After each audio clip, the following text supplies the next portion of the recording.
ورسن إيسو وعين ورسن ورسن إيسو وعين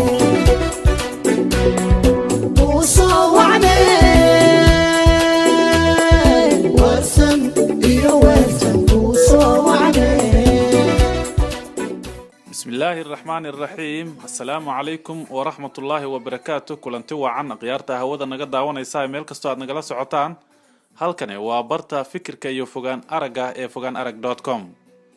19 bishan Maarso waxaa la filayaa in doorashooyinka dawladaha hoose ama qamiitiyada sida loo yaqaan ay ka dhacaan wadanka Holland. Hadaba maanta waxaan xafiiskiisa ku booqanay gudoomiyaha jaaliyada Soomaalida ama dalada ay ku mideysan yihiin ururada Soomaalida wadanka Holland ee Efsan, Dr. Ali Waare oo Soomaalida ugu baaqaya inay ka qayb qaataan doorashooyinka dawladaha hoose si macna ay u sameeyaan oo ay u muujiyaan kaalinta jaaliyada Soomaalida ee wadankan Holland. Dr. Ali Waare ayaa waxa si gaar ah u faahfaahinaya qaybaha dadka Soomaalida ah iyo sida ay uga qayb qaadan karaan, iyadoo arrintaasna uu muujiyay inay tahay waxa ugu muhiimsan ay ku muujin karaan awoodda jaaliyada Soomaalida ay leedahay gaar ahaan wadankan Holland.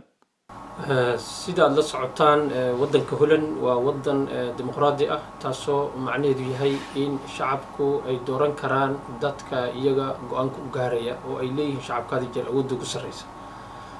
sida darteed sida aan la wada socono 19 bisha Maarso sanadka 2014 wadanka Holland waxa ka dhici doona doorashooyinkii dawladaha hoose ama waxa loo yaqaan khamaynta raadis farkiising. sida darteed dadka Soomaalida ah waxay degan yihiin wadanka Holland dhammaan magaalooyinka iyo tuulooyinka ay doorashooyinku ka dhici doonaan 19 Maarso. sida darteed dadka Soomaalida waxa ku dhiirigelinaynaa inay xuquuqdoodaas dimuqraadiga ah ay isticmaalaan oo ay ka qayb galaan doorashooyinka iyagoo si fiican u fiirinaya xisbiyada ay rabaan inay doortaan iyo qorshayaasha xisbiyadaas. maadaama dad Soomaalida ama dadka Soomaalida aan wadanka degannahay isla markaan aan la midnahay mujtamacyada kale oo wadanka degan, waxaan dadka Soomaalida kula talina in jaaniskaas ama fursadaas iyada ah ee sharcigu noo ogol yahay inaan isticmaalno oo codkeenu usan lumin. sidaad la socotaan dadka dhammaan xaq u leh inay wax doortaan waxa guryahooda loogu soo diray warqad ama loogu sheegayo inay wax dooran karaan iyo meesha ay tagi karaan oo ay ka dooran karaan. qofkii ayna u suurto gelin inuu maalintaas wax dooran karo sabab shaqo darteed ama caafimaad ama sabab kale wax uu wakiilan karaa qof kale oo Soomaali ah oo magaalada la degan ama qof kaleba oo isku meel ay ka codeynayaan.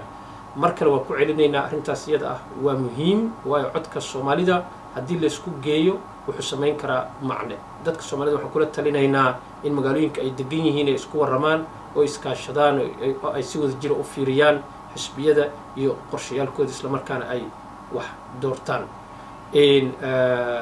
doorashadu waa doorasho xor ah taasoo macnaheedu tahay qofka isaga ayaa xor u ah xisbiga uu dooran karo oo lama ogola in qofka la yiraahdo xisbigaas dooro ama xisbigaas dooro isaga xor u ah.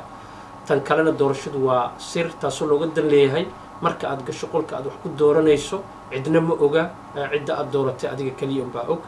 tan kalena doorashadu waa mid guud oo qof kasta wuxuu xaq u leeyahay inuu wax dooran karo. waliba gaar ahaan haddii aan usoo laabto dadkeena Soomaalida ah dadka qaarkood dad badan waxay haystaan dhalashada wadanka, dadka kalena oo wadanka Holland ama magaalada uu degan yahay deganaa muddo 5 sano ah marka laga reebo Amsterdam iyaguna waxay xaq u leeyihiin inay wax dooran karaan.